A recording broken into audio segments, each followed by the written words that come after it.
आज तक के वीडियोस देखिए HD क्वालिटी में भी। आज ही YouTube पर सब्सक्राइब कीजिए आज तक HD चैनल, सबसे तेज सबसे ज्यादा। तो तमाम फिल्म जगत के जितने भी सितारे हैं अब धीरे धीरे करके उनका ट्वीट भी सामने आ रहा है और अपनी संवेदना वो जाहिर कर रहे हैं। साहिल हमारे साथ बने हुए हैं। साहिल, जो हम बात कर रहे थे कि विदेश से लौटने के बाद हम सभी जानते थे कि इतना आसान नहीं होगा इरफान के लिए ये जंग जीतना, लेकिन क्या ये जानना चाहेंगे इस बीच शूटिंग भी उन्होंने की, जो अधूरी शूटिंग थी अंग्रेजी मीडियम की वो भी उन्होंने की, लेकिन उसके बाद अचानक से इतनी तबीयत खराब हो जाना और अचानक से उनका चला जाना। देखिए, ये रेयर तरीके का कैंसर उनको हुआ था। 2018 से वो उसको जूझ रहे थे और जो विदेश से लौटने के बाद भी उन्हें पता था कि उन्हें इससे जूझना है, लगातार उसको जूझना है। इसी बीच उन्होंने दरअसल ये फिल्म खत्म की थी। और अभी मैं सुन रहा था साजिद खान और मधुर भंडारकर दोनों बात कर रहे थे। हालांकि अगर देखें तो इरफान खान का करियर शुरू होता है 1988 से और पहली फिल्म उनकी अगर हम देखें तो सलाम बॉम्बे उनकी पहली फिल्म थी जिसमें उन्होंने एक छोटा किरदार निभाया था और तब से लेकर अब तक वो फिल्म इंडस्ट्री से जुड़े हुए हैं। हालांकि कमर्शियल हिट फिल्में देना उनका 2004 या 5 से शुरू हुआ। इंडिविजुअल इंडिपेंडेंट फिल्में उनको मिलना 2004 या 5 के बाद शुरू हुआ, लेकिन उससे पहले उनका लंबा सफर रहा है और इस बीच वो अकेले, हालांकि फिल्म इंडस्ट्री में, हिंदी फिल्म इंडस्ट्री में कई ऐसे एक्टर्स हैं कि जो इंटरनेशनल फिल्मों में काम कर चुके हैं, लेकिन वो उन कुछ अभिनेताओं में से हैं कि जिन्होंने इंटरनेशनल फिल्में की और अवार्ड विनिंग फिल्में की। अगर हम छोटी सी नजर डालें उस पर तो वो द वॉरियर उनकी पहली इंटरनेशनल फिल्म थी, 2001 में रिलीज हुई थी।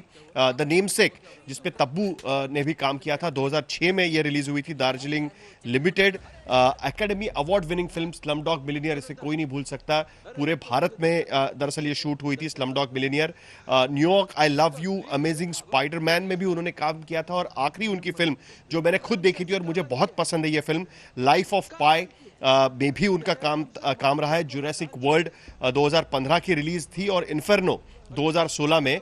इस तरीके की बड़ी ब्लॉकबस्टर इंटरनेशनल फिल्मों में भी इरफान खान ने काम किया था। Life of pi one of the best film की तरह जानी जाती है और काफ़ी अक्लेम्ड फिल्म रही। स्लमडॉग मिलियनियर ने कई सारे अवार्ड, ऑस्कर जीते हैं, इंटरनेशनल अवार्ड्स उन्होंने कई सारे जीते हैं।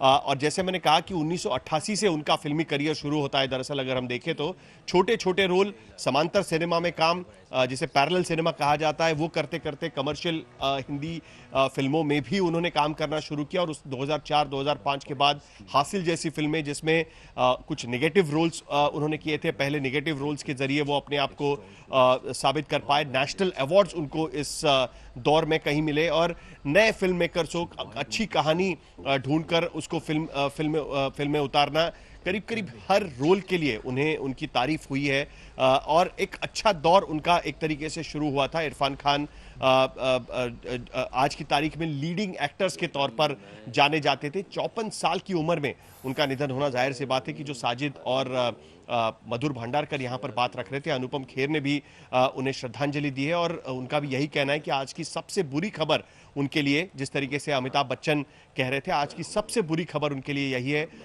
जो उन्होंने एक ट्वीट में अपना एक वीडियो मैसेज भी उसके साथ उन्होंने लोगों के सामने रखा है। बिल्कुल साहिल, और चूंकि साहिल आप मुंबई में ही हैं और वहां पर लंबे समय से इरफान के साथ भी, बाकी दूसरे कलाकारों के साथ भी आप संपर्क में रहे हैं, उन लोगों के साथ बातचीत की है, इंटरव्यूज लिया है। एक इरफान के बारे में जो बात सामने आ रही है कि भले ही इन बुलंदियों पर पहुंचे, लेकिन शुरुआत इनकी जिस तरह से रही, NSD से उन्होंने सेक्शन लिया, वहां पर पूरी पढ़ाई की, नाटक की और तमाम चीजों की। ऐसे में इतनी बुलंदियों के बाद पहुंचने के बावजूद हमेशा ग्राउंड टू अर्थ रहे, काफी ह्यूमन थे इरफान। हमारे पिया का नाम नहीं आया। एक ऑप्शन बिल्कुल, और यही प्रतिक्रिया सभी उनके को स्टार से भी उभर कर सामने आती है। मैंने आपको कुछ एक जो प्रतिक्रिया है वो पढ़कर भी बताई, सोशल मीडिया पर आई हुई। हर को स्टार का यही कहना है, काफी down to earth, open minded, अपनी भूमिका को समझने वाले, फिल्मी आमतौर पर अपने सह कलाकारों के साथ मिलकर रहने वाले, इस तरीके के वो कलाकार रहे हैं।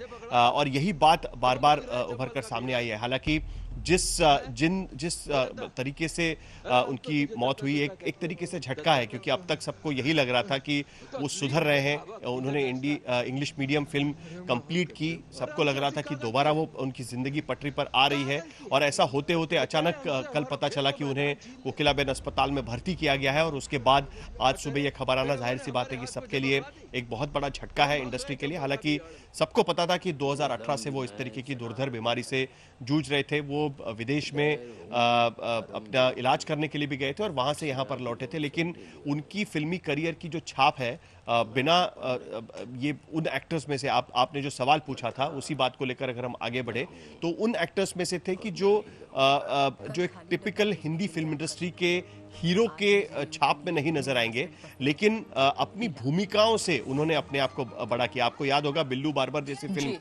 जो काफी ठीक ठाक चली थी, जहां पर शाहरुख खान के साथ में उनका एक इक्वल किरदार वहां पर दिखाई दिया था।